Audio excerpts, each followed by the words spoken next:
సంక్రాంతి సెలవులు ముగియడంతో ఎవరికి వారు సొంత ఊర్లకైతే గనక ప్రయాణం అవుతున్నారు. ఇటువంటి ఈ ప్రయాణాల సమయంలో అయితే గనక కొంచెం తొందరగా వెళ్ళాలనో, లేకపోతే మరో కారణాలు, పొగమంచు కారణాలు అనేక ప్రమాదాలైతే జరుగుతున్నాయి. ఇప్పుడు ఏపీలో ఈరోజు కొద్దిసేపటి క్రితం అయితే గనక మరో బస్సు ప్రమాదం చోటు చేసుకుంది. దీన్ని చూస్తే ప్రైవేట్ ట్రావెల్స్ బస్సు అయితే గనక బోల్తా పడింది.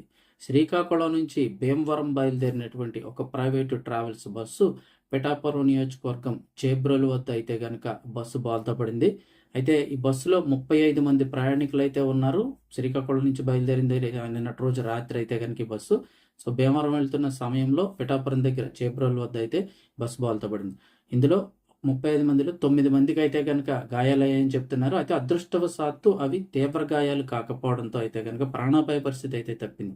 ఒకసారి ఇదే ప్రాణాపాయ పరిస్థితులు తీసుకొస్తున్నాయి. అయితే బస్సు ప్రమాదం జరిగిన వెంటనే స్థానికులందరూ కూడా ఇమీడియట్గా అంటే హుటాహుటిన వారందరినీ కూడా వెంటనే పిఠాపురం ప్రభుత్వ ఆసుపత్రికి అయితే కనుక తీసుకువెళ్ళడం జరిగింది. ఇక అక్కడ లోకల్ ఎవరైతే ఉంటారో పండుగ సెలవులు పూర్తి కావడంతో ఎవరిళ్లకు వాళ్ళు బయలుదేరే సమయంలో ఈ ప్రమాదం జరిగిందని చెప్తున్నారు. ముఖ్యంగా డ్రైవర్ నిర్లక్ష్యమే ప్రమాదానికి కారణమని పలువురు అయితే ఆరోపిస్తున్నారు. అయితే ఘటనపై పూర్తి వివరాలు తెలియాల్సింది. పిఠాపురం సిఐ శ్రీనివాస్ గారు అలాగే గొల్లప్రోలు పోలీసులు కూడా సంఘటనా స్థలానికి వెళ్లి సహాయక చర్యలు అయితే చేపట్టారు. సో మిగిలిన ఎవరైతే మిగిలిన ప్రయాణికులు అందరూ ఉంటారో వారందరినీ కూడా వేరే బస్సుల్లో గమ్యస్థానాలకు అయితే పంపించడం జరిగింది. సో సంక్రాంతికి తిరిగి ఇంటికి వెళ్ళే వారందరూ కూడా సంక్రాంతి నుంచి ఈ పండుగ సొంత ఊళ్ళ నుంచి ఇంకా తిరిగి ఇంటికి వెళ్ళే వారందరూ కూడా జాగ్రత్తగా ప్రయాణాలు చేయండి. ఈరోజు వాతావరణ శాఖ అధికారులు కూడా హెచ్చరిక జారీ చేశారు.